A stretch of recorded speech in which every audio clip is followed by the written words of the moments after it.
Hello everyone, I won't take much of your time. This is my very first video and I really hope it helps you in your preparation. In this video, I will be reading directly from the NCERT textbook. All you need to do is sit back, listen and recall. So let's get started with class 11 biology chapter number 1, the living world. Stay with me and let's make learning easy and consistent. Thank you. How wonderful is the living world? The wide range of living type is amazing. The extraordinary habitat in which we find living organisms, be it cold mountains, deciduous forest, oceans, freshwater lakes, desert, or hot spring, leaves us speechless. The beauty of a galloping horse, of the migrating birds, the valley of flowers, of the attacking shark evoke awe and a deep sense of wonder.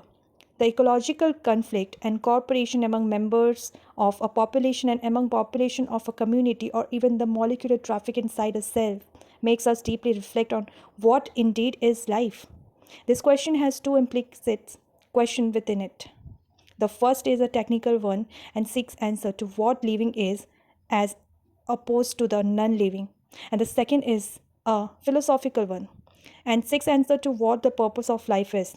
As scientists, we shall not attempt answering the second questions. We will try to reflect on what is living.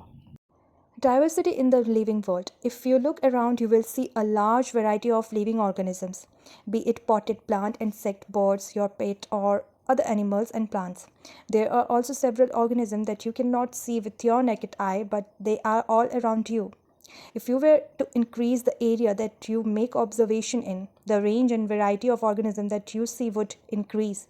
Obviously, if you were to visit a dense forest, you would probably see a much greater number and kind of living organism in it. Each different kind of plant, animals, or organism that you see represent a species. The number of species that are known and described range between 1.7 to 1.8 millions. This refers to biodiversity or the number and type of organisms present on Earth. We should remember here that as we explore new areas and even old ones, new organisms are continuously being identified. As stated earlier, there are millions of plants and animals in the world. We know the plants and animals in our own area by their local names. These local names would vary from place to place, even within a country. Probably you would recognize the confusion that would be created if we did not find way and mean to talk to each other, to refer to organism we are talking about. Hence, there is a need to standardize the naming of living organisms such that a particular organism is known by the same name all over the world. This process is called nomenclature.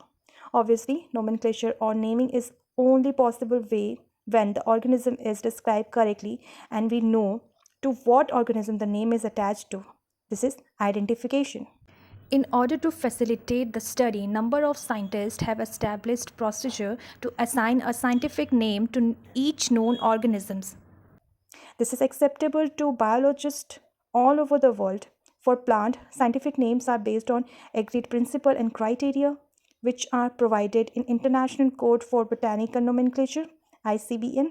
You may ask, how are animals named? Animal taxonomists have evolved International Code of Zoological Nomenclature, ICZN. The scientific name ensures that each organism has only one name. Description of any organism should enable the people in any part of the world to arrive at the same name. They also ensure that such a name has not been used for any other known organism. Biologists follow universally accepted principle to provide scientific name to no organism. Each name has two components, the generic name and the specific epithet. This system of providing a name with two components is called binomial nomenclature. This naming system given by Carlos Linnaeus is being practiced by biologists all over the world. This naming system using a two-word format was found convenient. Let us take the example of mango to understand the way of providing scientific name better. The scientific name of mango is written as Mangifera indica. Let us see how it is a binomial name. In this name, Mangifera represents the genus while indica is particular species or the species epithet. Other universal rule of nomenclature are as follows. Number 1. Biological names are generally in Latin and written in italics. They are Latinized or derived from Latin irrespective of their origin. Number 2, the first word in a biological name represents the genus while the second component denotes the specific epithet.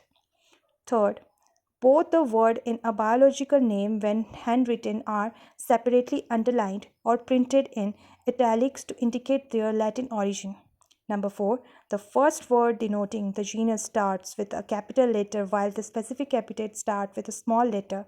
It can be illustrated with the example of Mangifera indica.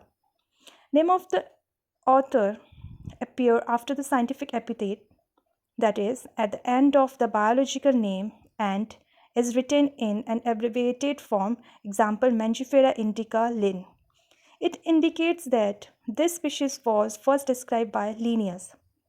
Since it is nearly impossible to study all the living organisms, it is necessary to devise some means to make this possible. This process is classification. Classification is the process by which anything is grouped into convenient categories based on some easy observable characters. For example, we easily recognize groups such as plant and animal or dogs, cats, or insects. The moment we use any of these terms, we associate certain characters with the organism in that group. What image do you see when you think of a dog? Obviously, each one of will see dogs and not cats. Now, if we were to think of Alstaians, we know what we are talking about. Similarly, suppose we were to say mammals. You would of course think of animals with external air and body hair. Likewise in plants, if we try to talk of wheat, the picture in each of our mind will be of wheat plant, not of rice or any other plant. Hence, all these dogs, cats, mammals, wheat, rice, plants, animals, etc. are convenient category we use to study organisms. The scientific term for these categories is taxa.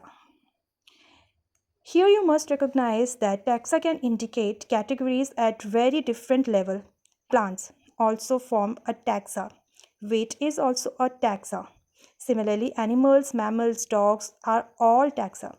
But you know that a dog is a mammal and mammals are animals. Therefore, animals, mammals, and dogs represent taxa at different levels. Hence, based on characteristics, all living organisms can be classified into different taxa. These processes of classification is taxonomy. External and internal structure along with the structure of cell, development process and ecological information of organisms are essential and form the basis of modern taxonomic studies. Hence, characterization, identification, classification, and nomenclature are the processes that are basic to taxonomy. Taxonomy is not something new. Human beings have always been interested in knowing more and more about the various kinds of organisms, particularly with reference to their own use. In earlier day, human beings needed to find sources for their basic need of food, clothing, and shelter. Hence, the earliest classification were based on the uses of various organisms. Human beings were since long not only interested in knowing more about different kind of organisms and their diversities, but also the relationship among them. This branch of study was referred to as systematic. The word systematic is derived from the Latin word systema, which means systematic arrangement of organisms. Linnaeus used Systema Naturae as the title of his publication. The scope of systematics was later enlarged to include identification, nomenclature, and classification. Systematics takes into account evolutionary relationship between organisms. Taxonomic categories. Classification is not a single step process but involves hierarchy of steps in which each step represents a rank of category. Since the category is a part of overall taxonomic arrangement, it is called the taxonomic category. And all categories together constitute the taxonomic hierarchy. Each category refers to as a unit of classification. In fact, represent a rank and is commonly termed as taxon, plural taxa. Taxonomic categories and hierarchy can be illustrated by an example. Insects represent a group of organisms sharing common features like 3 pairs of joint legs. It means insects are recognizable concrete objects which can be classified, and those were given a rank of category. Can you name other such group of organisms? Remember, groups represent categories. Categories further denotes rank. Each rank or taxon, in fact, represent a unit of classification. These taxonomic group categories are distinct biological entities and not merely morphological aggregates. Taxonomical studies of all known organisms have led to the development of common categories such as kingdom, phylum, or division.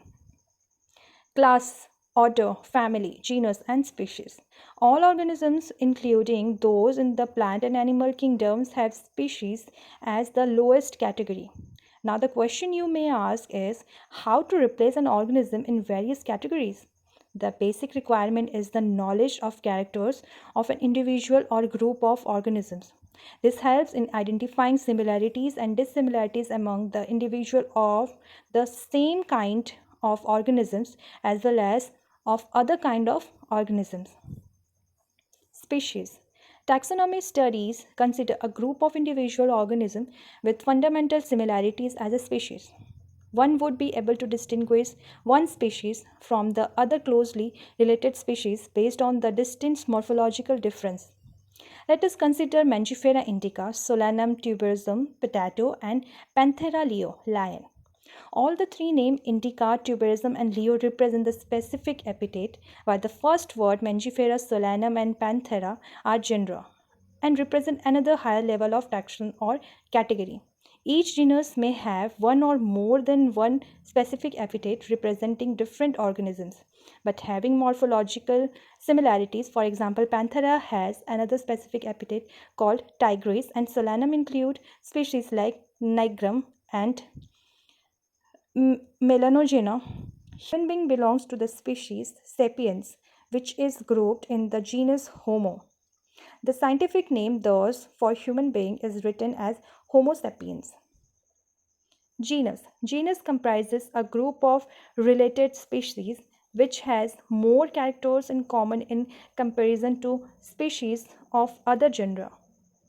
We can say that genera are aggregates of closely related species. For example, potato and brinjal are two different species but both belongs to the genus Solanum. Lion, Panthera leo, leopard, Panthera pardus, and tiger, Panthera tigris, with several common features, are all species of the genus Panthera. This genus differs from another genus Felis, which includes cats. Family. The next category, family, has a group of related genera with still less number of similarities as compared to genus and species. Families are characterized on the basis of both vegetative and reproductive feature of plant species. Among plant, for example, three different genera Solanum, Petunia, Datura are placed in the family of Solanaceae. Among animals, for example, genus Panthera comprising lion, tiger, leopard is put along with genus Felis in the family Felidae. Similarly, if you observe the feature of a cat and a dog, you will find some similarities and some difference as well. They are separated into two different families, Felidae and Canidae, respectively. Order. You have seen earlier that categories like species, genus, and families are based on a number of similar characters. Generally, order and other higher taxonomic categories are identified based on the aggregates of characters. Order, being a highly category, is the assemblage of families which exhibit a few similar characters. The similar characters are less in number as compared to different genera including in a family. Plant families like convolvulus, Solanaceae are included in the order polynomials mainly based on the floral characters. The animal order Carnivora include families like Felidae and Canidae. Class. This category includes related order. For example, order primates comprising monkey, gorilla, and gibbon is placed in class Mammalia along with order Carnivora that include animal like tiger, cat, and dog. Class Mammalia has other order also. Phylum. Classes comprising animals like fishes, amphibians, reptiles, birds, along with mammals constitute the next higher categories called phylum. All this based on the common features like presence of notochord and dorsal hollow neural system are included in phylum Chordata. In case of plant classes, which a few similar characters are assigned to a higher category called division. Kingdom. All animal belongs to various phyla are assigned to the highest category called kingdom. Animalia in the classification system of animals. The kingdom Plantae, on the other hand, is distinct and comprises all plant from various divisions. Henceforth, we will refer to these two groups as animal and plant kingdom. The taxonomy categories for species to kingdom have been shown in ascending order, starting with species in figure 1.1, species, genus, family, order, class, phylum or division, and kingdom. These are broad categories. However, taxonomists have also developed subcategories in this hierarchy to facilitate more sound and scientific placement of various taxa. Look at the hierarchy in figure 1.1. Can you recall the basic arrangement? Say for example, as we go higher from species to kingdom, the number of common characteristics goes on decreasing. Lower the taxa, more are the characteristics that the member within the taxon share. Higher the category, greater is the difficulty of determining the relationship of to other taxa at the same level. Hence, the problem of classification become more complex. Table 1.1 indicate the taxonomic categories to which some common organisms like housefly, mango, and wheat belong. Common name of man, biological name Homo sapiens, its genus Homo, family Hominidae, order primates, class Mammalia, phylum or division Chordata. Housefly, biological name Musca domestica, genus Musca, family Mastidae, order Diptera, class Insecta, phylum or division Arthropoda. Mango, biological name Mangifera indica, genus Mangifera, family Anacardiaceae, order Cependales, class Dicotyledon, phylum or division Angiospermia. Wheat, biological name Triticum aestivum, genus Triticum, family Poaceae, order Poales, class Monocotyledons, phylum or genus Angiospermia. Summary: the living world is rich in variety. Millions of plants and animals have been identified and described, but a large number still remain unknown. The very range of organisms in terms of size, color, habitat, psychological and morphological features makes us seek the defining characteristics of living organisms. In order to facilitate the study of kind and diversity of organisms, biologists have evolved certain rules and principles for identification. Nomenclature and classification of organisms. The branch of knowledge dealing with this aspect is referred to as taxonomy. The taxonomic studies of various species of plant and animals are useful in agriculture, forestry, industry, and in general for knowing our bioresources and their diversity. The basic of taxonomy like identification, naming, and classification of organisms are universally evolved under international codes based on the resemblance and distinct difference. Each organism is identified and assigned a correct scientific or biological name comprising two words as per the binomial system of nomenclature. An organism represents or occupied a place or position in the system of classification. There are many categories ranks which are generally referred to as taxonomic categories or taxa. All the categories constitute a taxonomic hierarchy. Hope you enjoy the video. Don't forget to follow for more, and if you spot anything that needs correction, feel free to let me know in the comment section. Thank you.